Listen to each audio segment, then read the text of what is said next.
नमस्कार, Amar Ujala the bonus में आपका बहुत बहुत स्वागत है। मैं हूं आपके साथ अभिषेक गुप्ता और आप देखना शुरू कर चुके हैं कमोडिटी से जुड़ा हुआ ये खास शो मेटल मीटर, जिसमें हम लोग जानेंगे ट्रेडर्स को कॉपर, निकल, जिंक, लेड और एल्यूमिनियम को लेकर यहाँ पर क्या स्ट्रैटेजी बनानी चाहिए, किस मेटल में यहाँ पर दाव लगाया जा सकता है। और इस पर बात करने के लिए हमारे साथ जुड़ रहे हैं बेहद खास मेहमान, सेबी रियल एस्टेट आर और धन के market expert Himanshu Arora. Sir आपका बहुत बहुत स्वागत है इस शो में।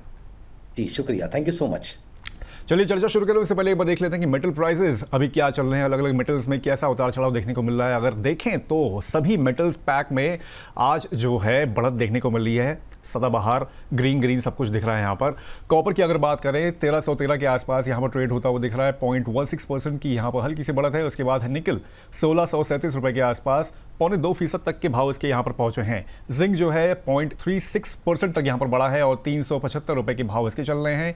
और करीब करीब एक तिहाई तेजी के बाद यहाँ पर 198 पर लेड ट्रेड होता हुआ दिख रहा है। सेम हाल एल्यूमिनियम का भी है, 342 रुपए के आसपास एल्यूमिनियम यहाँ पर अभी ट्रेड होता हुआ दिख रहा है। सबसे पहले बात सर कॉपर की कर लेते हैं। जहां तक सर मुझे याद है 24 जून को 1221 का बॉटम के बाद यहाँ पर अच्छी रिकवरी इसमें देखने को मिली थी कॉपर की, अगर हम लोग यहाँ पर बात करें।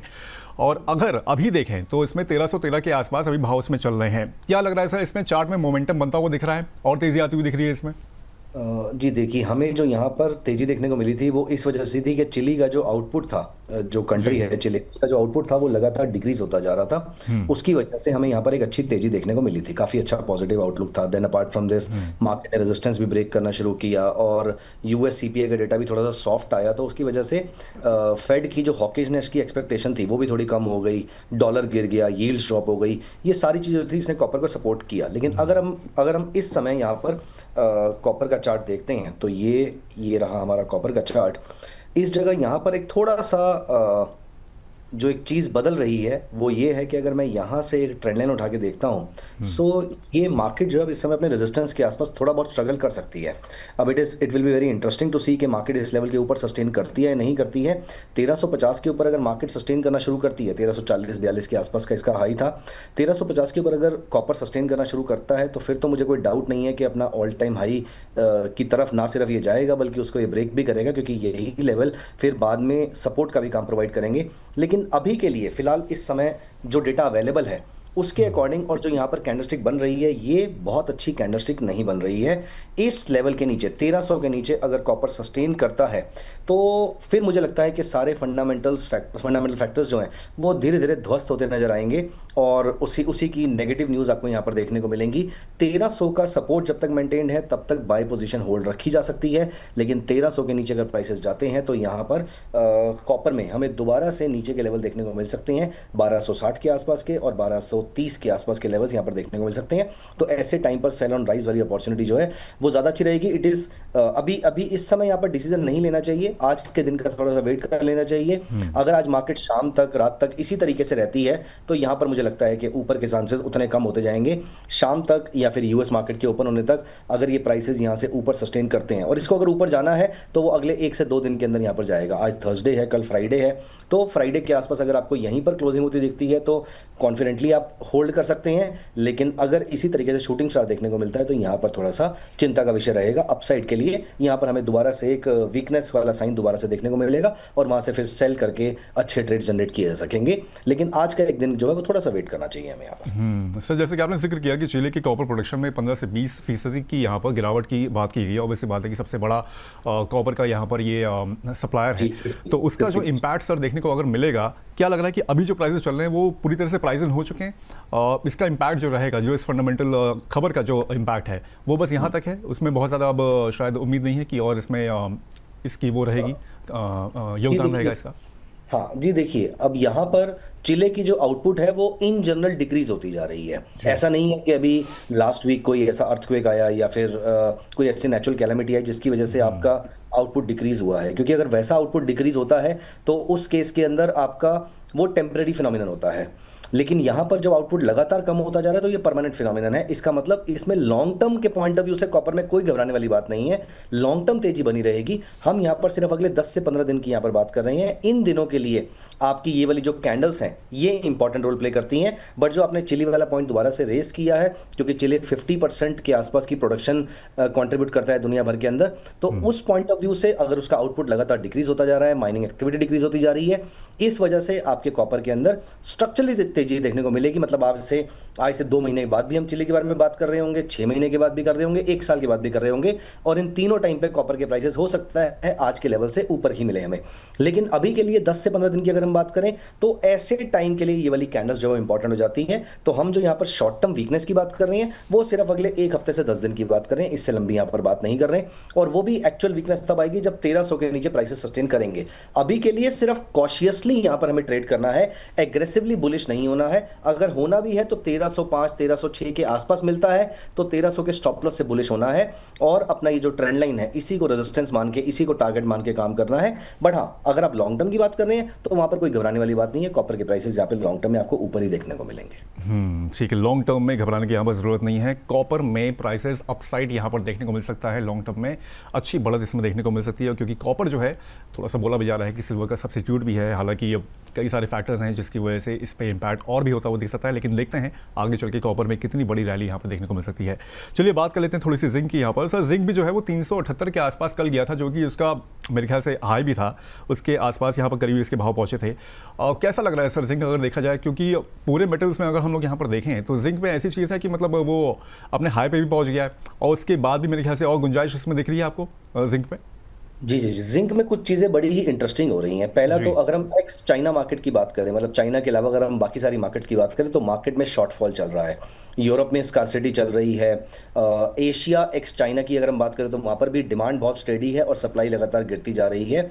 और एलएमई का अपने 3 महीने के साथ बैकवर्डेशन लगातार बढ़ता जा रहा है। इसका मतलब फिजिकल टाइटनेस जो है आउटसाइड चाइना वो लगातार बढ़ती जा रही है। कजाकिस्तान, अगर हम पेरू की बात करें, दोनों जगह पर आपकी माइन सप्लाई जो है वो लगातार कम होती जा रही है। इसी वजह से आपका जिंक जो है वो बेस्ट परफॉर्मिंग बेस मेटल रहा है पिछले क्वार्टर के अंदर। और ये जेन्युइन एक इन्वेस्टर का, एक ट्रेडर का एक जेन्युइन री एंगेजमेंट शो करता है आई वुड से जिंक के अंदर। तो यहाँ पर एक और चीज़ है, देखिए अगर आप एनर्जी कॉस्ट की बात करें वो लगातार बढ़ती जा रही है। इस वजह से आपकी जो स्मेल्टर हैं चाइना से बाहर, उनकी प्रोडक्शन कॉस्ट बढ़ती जा रही है। ये सारे फैक्टर्स जो हैं वो जिंक के लिए काफ़ी पॉजिटिव हैं। तो अभी के लिए भी जिंक अपने ऑल टाइम हाई के आसपास ही खड़ा हुआ है और अभी यहाँ पर कोई वीकनेस नहीं है। तो आई वुड से जब तक जिंक के प्राइसेस 372 के ऊपर, थोड़ा सा अगर हम यहाँ पर मार्जिन भी ले लेते हैं तो 371 के ऊपर भी जब तक प्राइसेस खड़े हुए हैं, यहाँ पर जिंक में घबराने की कोई ज़रूरत नहीं है। Zinc is the strongest of all the metals. यहाँ पर बाय ऑन डिप्स का ही सिनेरियो रहेगा।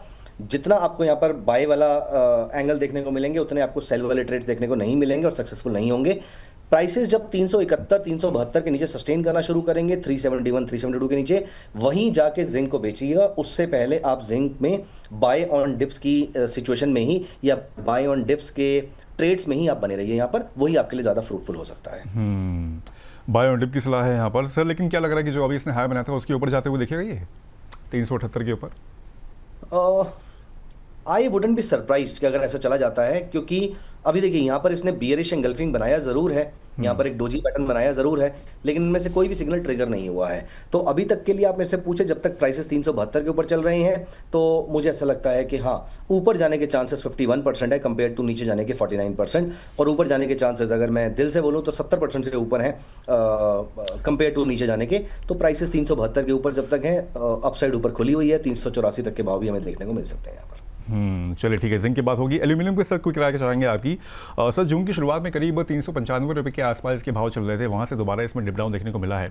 342 रुपये के आसपास अभी चल रहा है इसमें। ऑब्वियस बात है कि स्ट्रेट ऑफ हॉर्मूज एक बहुत बड़ा फैक्टर है, क्योंकि वहाँ से जो 10 से 12% की जो सप्लाई होती है वो वहीं से होकर गुजरती है। क्या लग रहा है सर, जो अभी करंट सिनेरियो है उसकी वजह से थोड़ा सा और इसमें पुश देखने को मिल सकता है एल्यूमिनियम में, और अभी करंट स्ट्रैटेजी क्या होनी चाहिए? देखिए, एल्यूमिनियम में चाइना के अगर हम फर्स्ट हाफ के डेटा की बात करें, 2026 के फर्स्ट हाफ में चाइना की जो डोमेस्टिक एल्यूमिनियम मार्केट है उसमें 5,14,000 के आसपास, 5,14,000 टन के आसपास का एक सरप्लस खड़ा हुआ है। और अपार्ट फ्रॉम दिस आपकी रियल एस्टेट की डिमांड वहाँ पर वीक चल रही है, कंस्ट्रक्शन की डिमांड वीक चल रही है। इंडोनेशिया में अगर हम माइंस की बात करें तो वो भी लगातार अपनी माइन सप्लाई जो है वो रैम्प करती जा रही है, बढ़ाती जा रही है। ऐसे केस के अंदर एल्यूमिनियम का एकदम शार्प अपसाइड आना थोड़ा सा मुश्किल लग सकता है। ग्लोबल मार्केट में डेफिसिट ज़रूर है, लेकिन चाइना में सरप्लस है। So aluminium I would say एक बहुत ही इंटरेस्टिंग जगह पे खड़ा हुआ है जहां पर टसल चल रही है बायर्स और सेलर्स के बीच में। तो यहां पर मैं टेक्निकली देखना चाहूंगा। टेक्निकली यहां पर एक स्टेटमेंट जो मैं कंफर्टेबली बोल सकता हूं वो ये है कि एल्यूमिनियम मुझे यहां से अब वीक नहीं लग रहा है। ओके। स्ट्रॉन्ग कितना लग रहा है वो एक अलग क्वेश्चन है, लेकिन वीकनेस के चांसेस यहां पर कम है, क्योंकि मार्केट ने लोअर लो लोअर हाई बनाने यहां पर बंद कर दिए हैं। और यहां पर अगर हम छोटे टाइम फ्रेम के चार्ट देखें, आवरली चार्ट देखें, तो market higher high higher low बनाता जा रहा है। तो आज अगर इंट्राडे में ट्रेड करना है तो ये 384 का जो भाव है, 344 का जो भाव है, 344 345 के ऊपर अगर प्राइसेस जाते हैं तो 348 से 350 तक के टारगेट्स के लिए ट्रेड किया जा सकता है। वीकनेस इसमें जो आएगी वो कम से कम 340 या फिर रादर 338 के नीचे आएगी। उससे पहले ज्यादा वीकनेस यहां पर नहीं है, और पॉसिबिलिटी यहां से ऊपर जाने की रिलेटिवली ज्यादा है। ऑल्दो उतनी स्ट्रॉन्ग कन्विक्शन नहीं है जितनी बाकी सारे मेटल्स के अंदर दिख रही थी, लेकिन ऊपर जाने की कन्विक्शन फिर भी रिलेटिवली ज्यादा है कंपेयर टू नीचे जाने की। तो यहां पर बाय ऑन डिप का ही बना रहेगा, और या फिर 344 के ऊपर एल्यूमिनियम जाता है तो यहां पर भी बाय किया जा सकता है। ओके, तो ये राय निकल कर आती है यहाँ पर मेटल्स को लेके। मोस्ट प्रोबेबली अगर देखा जाए कॉपर, निकल और एल्यूमिनियम पे यहाँ पर सर ने रणनीति दी है, उसके हिसाब से आप अपनी स्ट्रैटेजी जो है वो यहाँ पर बना सकते हैं। Himanshu sir, thank you so much in तमाम जानकारी के लिए। बेस मेटल्स को लेकर अपनी तमाम यहाँ पर जो राय दी है उसके लिए सब बहुत बहुत धन्यवाद। जाने से पहले प्लीज़ अपना डिस्क्लेमर शेयर कर दें आप। जी sure, thank you so much. मैंने जितनी बातें यहाँ पर करी हैं, please consider them only for educational purpose, not as a recommendation to buy और सेल।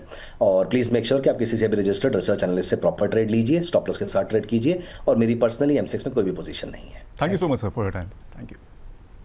बाकी जाने से पहले एक महत्वपूर्ण जानकारी आपको दे दें। अमर उजाला बोनस और कमोडिटी समाचार सिक्योरिटी से एक बार फिर से ज्वेलर्स और एमसीएक्स ट्रेडर्स के लिए 3 अगस्त से सोमवार से शुक्रवार रात 9 बजे 1 महीने की मास्टर क्लास लेकर आ रहे हैं। इस कोर्स में इन्वेंट्री की सुरक्षा, एडवांस बुकिंग की प्रोटेक्शन, कैपिटल और रिस्क मैनेजमेंट कैसे की जा सकती है, इसका खुलासा यहाँ पर किया जाएगा। और इसके अलावा नुकसान से बचाव के लिए ऑप्शन के जरिए हेजिंग कैसे की जा सकती है, इसको भी यहाँ पर बताएगा। तो फिर देर की इस बात की, इस QR कोड को जो आपके स्क्रीन पर दिख रहा है उसको स्कैन करें और इस कोर्स का हिस्सा बने।